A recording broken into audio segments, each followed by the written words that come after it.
Welcome in the show, guys. My name is Julian. And my name is Jose. And this is officially 49 Reasons to Listen. So you're one place for all Niners talk. There's 49 reasons to listen. We're covering one topic each day. This topic is kind of obvious. We're coming off the NFL Draft 2020. I'm excited for it. Obviously, the draft is all about new beginnings, so it only made sense to start a new show, start a new thing to talk purely Niners talk. And that's why it was great to welcome in Jose onto this. Obviously, two-time big Niners fans. What did you think of the draft overall, Jose? Well, Niner-wise, the draft, going into the draft, we're kind of slim when it came to picks. Like you were mentioning, we didn't have a second-round pick. They didn't have a third-round pick or a fourth-round pick. So that was a little bit of a worrisome thing that was going on. But I think overall the draft, for what was leading into it, I think it went well. I think the front office, including Kyle Shanahan, I'm sure he had a lot of input as well. I think they did a great job of being able not only to get picks, but the actual picks themselves. I'm really, really excited for the actual picks themselves. Yeah, I mean, going through those picks, so in the first round, they were able to draft twice. They originally started off with picks 13 and 31, managed to flip that into picks 14 and 25. Those were turned into Jalen Kilaw, defensive tackle out of South Carolina, Brandon Aiyuk, a wide receiver out of Arizona State.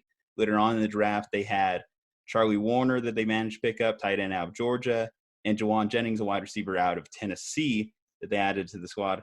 But that wasn't the draft picks were kind of secondary to all the other action that they had going on in the day. So Joe Staley, he retired. And like immediately, they were working up a trade to pick up Trent Williams, which only cost them a fifth-round pick. And they also moved off Marquise Goodwin and Matt Breida. And I'm pretty impressed they were able to do that because I didn't think they were going to get any value for those guys. I figured that those guys were probably just going to get cut anyway. And when I look at the draft as a whole, so the positions they drafted make sense. So Jalen Kilaw, he's supposed to step in for DeForest Buckner. Brandon Aiyuk, he's supposed to step in that void Emmanuel Sanders left. So I think that they did a great job of replacing those. Now, the biggest question is, how does this team stack up to last year's with the rookies in place? Because the Niners are in this championship window, and they're trying to balance this team getting more expensive versus still having the talent to be able to compete with other teams in the conference and certainly in the division, because the NFC West is a loaded one. No, yes. And yeah, you bring up a good point of trying to just being able to scrape up the money to be able to keep this championship team, intact. But at the same time, adding guys, like you mentioned, Jalen Kilaw, like that pick to me was huge. The way that he'll be able to step in, I think, for DeForest Buckner, I think we weren't going to be able to keep both Arik Armstead and DeForest Buckner. I actually like the fact that they ended up re-signing Arik Armstead. But I think the pick they're going at defensive tackle there at number 14 was huge. And yeah, like you were mentioning, I think having those rookies, especially the two first round picks, they're going to be huge. They're going to be vital parts of this team. Both of them on both sides of the ball, especially like you mentioned, because they lost Emmanuel Sanders and of course DeForest Buckner. But that's one way that you keep the championship team intact, is being able to afford pieces that could still be valuable to you, especially on that defensive front, especially for this Niners defense. I mean, that's they pretty much live off of, getting pressure, causing pressure in the backfield, with the quarterback. So I think that's going to be huge. I love that pick there at number 14. I'm excited for it. Do you think that Kilaw can step in day one and replace DeForest Buckner? Because we know how good DeForest was. He was a leader on that team, and double-digit sacks his rookie year, I believe, a huge pressure in the middle. And Kilaw is a physical force. I was watching a lot of his game tape, but the main criticism I hear is he doesn't necessarily show up for every game. Like some of his biggest games were against like a Georgia and Alabama, which is great that he's showing up against NFL talent. But the fact that he will take games off, when I know DeForest never took games off, was always a physical freak and always challenging, even in the Niners' worst years. Mm-hmm. Well, it's obviously a lot to ask for him to just kind of step in and be the force that DeForest Buckner was. But he's going to have his opportunities. Eric Armstead, Nick Bosa, DJ Jones, all those guys in the front seven, they're going to be causing a lot of attention. So he's going to have his opportunities. So it's going to be great to see if that is a concern. Maybe now that he's in the NFL, maybe he just now realizes that in the NFL you can't take a single Sunday off. But I think he's going to have his opportunities to make an impact, though kind of similar to how DeForest Buckner did his rookie year. But he's going to have his opportunities. But again, asking him to be DeForest Buckner and just to step into that system and be able to produce how he was able to produce is asking a lot. But I'm still excited for the productivity that I can see in him. And then for our first round wide receiver, when it comes to Brandon Aiyuk, so I'll be honest, like going into the draft, I had my heart set on CD Lamb. That's who I envisioned us drafting at 13. And then obviously we traded down, and I thought, okay, we're still at 14, so CD's still on the board, Jerry Jeudy's still on the board. And then when we decided to go with Kilaw, I was a little bit taken aback, but was looking at 31, curious what we would do. And I'll be honest, at that point in the draft, I was thinking, well, there's Pittman out there, there's Mims, Rager.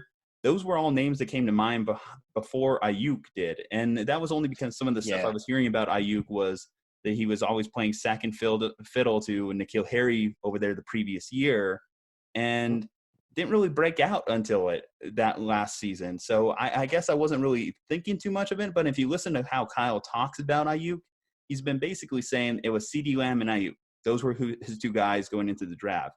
Do you think Aiyuk can produce in his rookie year? And what do you think that threshold to be when you already have Deebo Samuel and George Kittle on the team? I think he can produce. I really like how physical he looks. He isn't a small receiver. He also doesn't look like he's the fastest receiver either. But neither is Deebo Samuel. He's more of a physical guy. And I kind of look at him in kind of the same way as Deebo Samuel. Obviously, I think for him to come in with that system, he's going to have to learn that Kyle Shanahan system, which is not easy to learn in 1 year, in one offseason. But I think I don't mind the pick. I don't mind them going for a more physical receiver because, like how you did mention, of course, CeeDee Lamb, if we still would have had the 13th pick, that would have been a prime opportunity for him as well. But I don't mind getting a more physical receiver like Aiyuk. I actually saw a lot of his stuff at Arizona State, and I was very, very impressed kind of towards the latter part of the season, of this past season.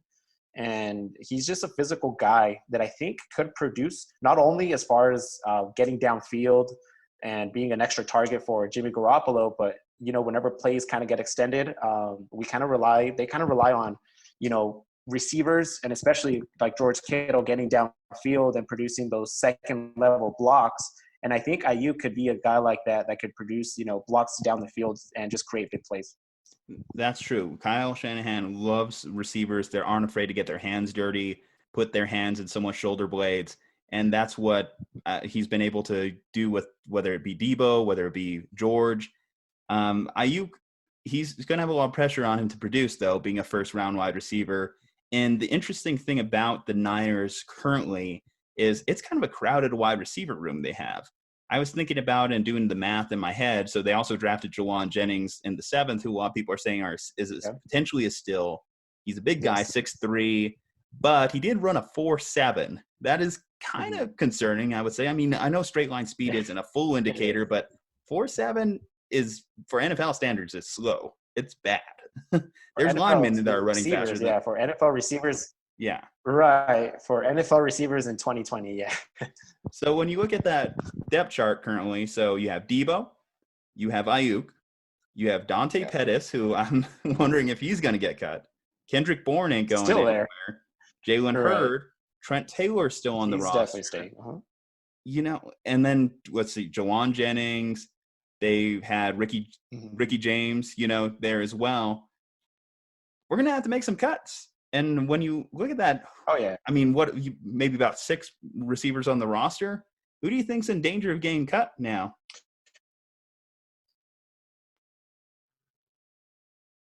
I mean, I think you mentioned it. Dante Pettis. Can we move off him after definitely Dante Pettis is a name that kind of comes up. And I was really I think we could move off of him, even though I was super excited when we first drafted him out of Washington. I was like, oh man, this guy actually has pretty good speed. He had a very productive college career, and I was really excited for him. But yeah, 2 years of just not much, and he has had like opportunities. In a system with Kyle Shanahan, he's going to have his opportunities. But I think that's a guy definitely you got to look at. Maybe just moving away from him, go ahead and cutting him. Maybe Ricky James. Although he did have a couple of moments this past season where he did kind of help whenever things were starting to get a little bit slim, especially on the offensive side. But I think Dante Pettis is a guy you definitely had to look at potentially just moving on from him. And yeah, maybe, yeah, dude, at this point you would just have to cut him. But I think he's probably the one where you definitely have to kind of look at cutting him. Because he doesn't really fit like the mold that we're talking about, like physical receivers. I feel like maybe the fact that he is scared to block doesn't really fit with what Kyle Shanahan wants to do, and that's probably why he's been the odd man out. I mean, there were games where he would only play 1 or 2 snaps last year, and for your second round wide receiver, that's abysmal. Because look at what Debo did, who's also a second round pick in his rookie season. Debo immediately started producing, and Dante, we're still waiting here. We're looking in year 3, and we haven't necessarily seen it. And the only flashes we really saw was that Seattle game his rookie year when Nick Mullins was throwing the ball. He hasn't had any kind of rapport with Jimmy, and he did have that one moment against Pittsburgh where he did catch the game winner, but that was it. That was his entire season highlights if you wanted to go back and watch Dante Pettis tape. Kendrick Bourne, like I said, he was a big impact player for the Niners in the red zone, so he's definitely staying. Jalen Hurd, this back injury is kind of interesting. So the unique thing about Jalen Hurd is he was also running back in college too for Tennessee. So I could see Kyle wanting to get creative with him, use him out of the backfield, use him in the slot, a lot of different places. And Trent Taylor is another tough one because when Trent Taylor has been on the field with Jimmy, he has looked solid. He has looked like that Julian Edelman type, that Wes Welker type. But he missed all of last year, and he has missed a lot of time with injury. So it's starting to get to that point where, yes, you're talented, but can we really afford to keep you with that said? Right, yeah. At that point, it just turns into, can you even get on the field in the first place? Can you even, because you mentioned Taylor. I mean, he, like you said, like whenever he does play with Jimmy, I mean, he's a guy that could easily get open, especially like in the slot. He can definitely find his way, 10 yards down the field and get open. Could be a third down guy that Jimmy Garoppolo, because George Kittle's going to be getting a lot of attention on third down. Maybe he's a guy that he could just kind of look for that will probably always be one-on-one, probably with a safety or something. So that one's interesting too. That one's really, really interesting. Yeah, and with Richie James, it's more of a question of – so, I mean, he's been one of the big kickoff returners, punt returners for us, and he had moments throughout last season too where he was really doing well with the rock in his hands. But you look at, too, if Dante Pettis is going to stay on this team, I do think he has to take on that role of punt returner because he returned like 10 punts in college with Washington. So I don't understand why he's not doing that for us. Even Aiyuk has some experience, too, as a returner. So that's a potential role that those two guys could fill. And Richie James, he had a horrible Super Bowl. If you look back at some of the Super Bowl highlights, he was constantly trying to run out plays and getting stopped at like the 15, the 20, constantly putting the team in negative yardage situations. I don't know if necessarily that is sticking too far in Kyle's mind because, like you said, Richie James did contribute a lot last year, particularly when guys were falling, guys were injured. But those big moments, they stick out a little bit more. Right. Yeah. You mentioned, he does kick return, but I mean, what have we done in kick returning in like in the past couple seasons? I mean, special teams, as far as kicking, I mean, Robbie Gould, he's been solid, but that side of the ball, kick returning, I mean, they haven't really done much. I mean, maybe it is time to look at Dante Pettis as an option for that, because you're right. At Washington, he did return quite a few kicks back, and maybe that is something where if they want to keep him, that could be a spot where Kyle Shanahan could look at and be like, okay, maybe we could throw him out there to return some kicks and see if maybe he could produce a little bit more. Maybe he could help us out, with field position especially, and maybe just take a couple back during the season or something. Absolutely. And so, again, aside from the draft picks, one of the biggest things was the trades game made. So Joe Staley out. Joe Staley, the last of that 2007 draft class, had been through the highs, the lows, everything for the Niners. How crazy is it to think that you've been part of two Super Bowl teams, and you've also been part of several teams that finished with 4 wins or less? That's Joe Staley's time with the Niners. So huge shout outs to Joe. Like, I'm going to miss seeing him around and his energy that he brought to the team. You know, like you look at George Kittle, like sobbing, like thinking about not being next to Joe Staley. Right. But from a pure football perspective, you're looking at Trent Williams coming in, and the last time we saw Trent Williams on the field, he's a monster. He's He's a monster. physically better than Joe Staley as terms of Right. the football player. The character guy is going to be the thing. Like, this guy literally held out all last season, but Mhm. Kyle loves him. I mean, and Kyle worked with him in Washington too. Right. So if they can just have a hate boner together against the Washington Redskins, I think that maybe that's good enough to get this team. I'm sure they do. But so what do you think of Trent Williams getting traded to the Niners? How do you think this kind of impacts the line? And do you think that, it improves like the running game, the pass game, everything like that? No, I like it. Like you said, I mean, Pro Bowl talent. Yeah, probably one of the better tackles in the league. But like you said, it is kind of worrisome how he did basically just held out last year. Just basically didn't play. But I mean, do we blame him? I mean, he was in Washington, and that situation is just kind of hard to even play through anyway. But yeah, I'm super excited whenever the drafting, like you had mentioned, got him from almost nothing basically. So I really, really am excited, and like I think it'll help both ways. I think it'll help protect Jimmy Garoppolo when he sits back there, and I think it'll help the running game as well too. It'll help, especially because I think it'll help a lot too. Running backs getting out of the backfield. Whenever you have a guy like that who is just not just big, obviously, offensive tackle is going to be big, but he's super athletic and he's quick and he gets to that second level really, really fast. Mm-hmm. So whenever a big play breaks out like that, he's really a guy that's going to be down there, still producing 2 to 3 blocks down the field.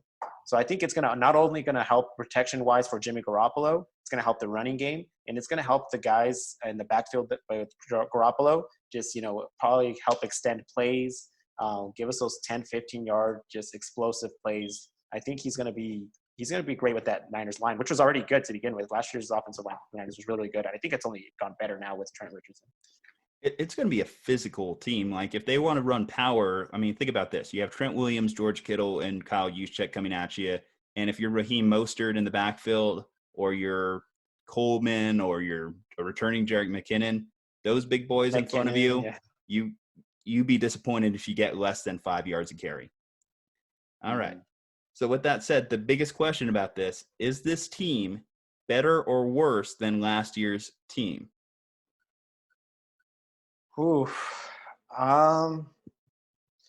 Just looking at it as a just depth chart and roster wise, I don't want to say they're better. It's hard for me to say that this team is better than last year's team.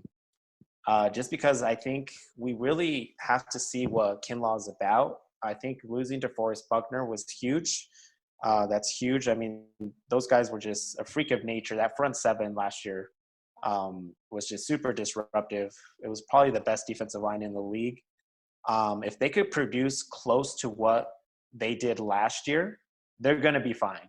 But to go ahead and say that this team right now, the way it stacks up against last year's, to say it's better, I wouldn't go that far. I would have to see some games first. I would have to see, maybe ask the question like in week 2 or week 3.